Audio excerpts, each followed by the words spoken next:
Bonjour et bienvenue sur ma chaîne L'Info du Livre. Donc aujourd'hui on se retrouve pour une nouvelle vidéo.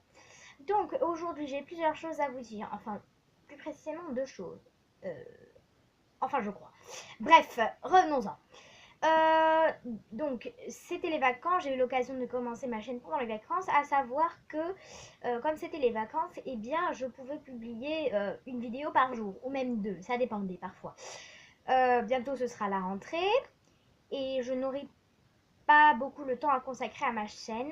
Du coup, il se peut que je ne fasse pas de vidéo pendant plusieurs semaines, ça c'est sûr.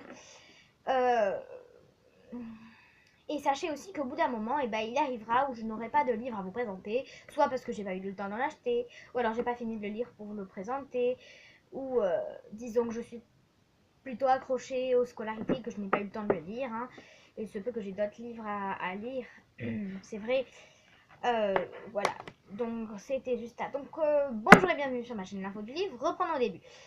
Aujourd'hui, on se retrouve pour une nouvelle vidéo sur mon dos et trois autres histoires de JMG Le Clésio. Donc aujourd'hui, nous allons parler de Lulabi, donc la deuxième histoire de mon dos. Donc hier, nous étions consacrés à mon dos, donc c'est parti.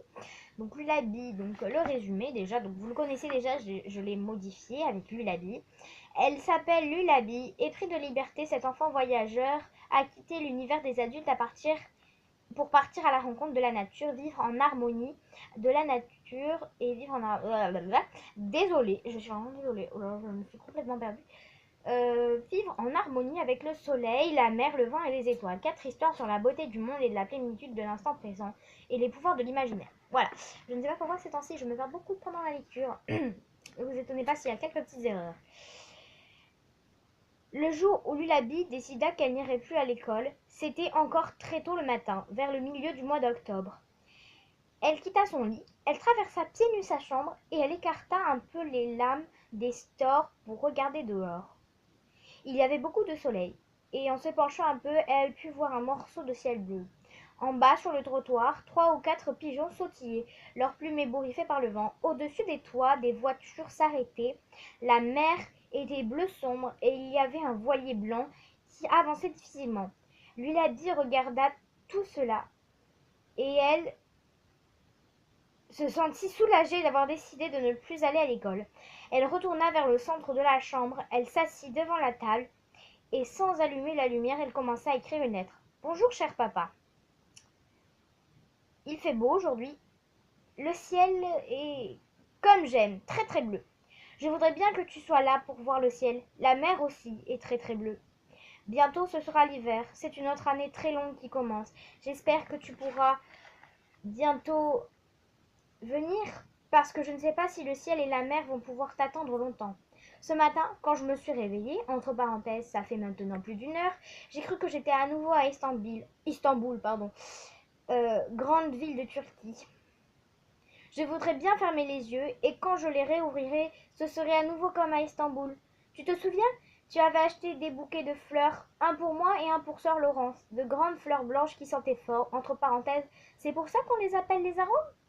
Elles sentaient si fort qu'on avait du mal à les mettre dans le salle de bain. Tu avais dit qu'on pouvait boire dans l'eau dedans. Et moi, j'étais allée dans la salle de bain et j'avais bu longtemps et mes fleurs s'étaient toutes abîmées. Tu te souviens? Lulabi s'arrêta d'écrire. Elle mordilla un instant le bout de bic bleu en regardant la feuille de papier à lettres. Mais elle ne lisait pas. Elle regardait seulement le blanc de papier. Et elle pensait à peut-être quelque chose allait apparaître, comme des oiseaux dans le ciel, ou comme un petit bateau blanc qui passerait lentement. Elle regarda le réveil sur la table. 8h10. C'était un petit réveil matin du voyage gêné, recouvert de peau de lézard noir qu'on n'avait pas besoin de remonter que toutes les 8 jours. Lulabi écrivait sur la feuille de papier à lettres.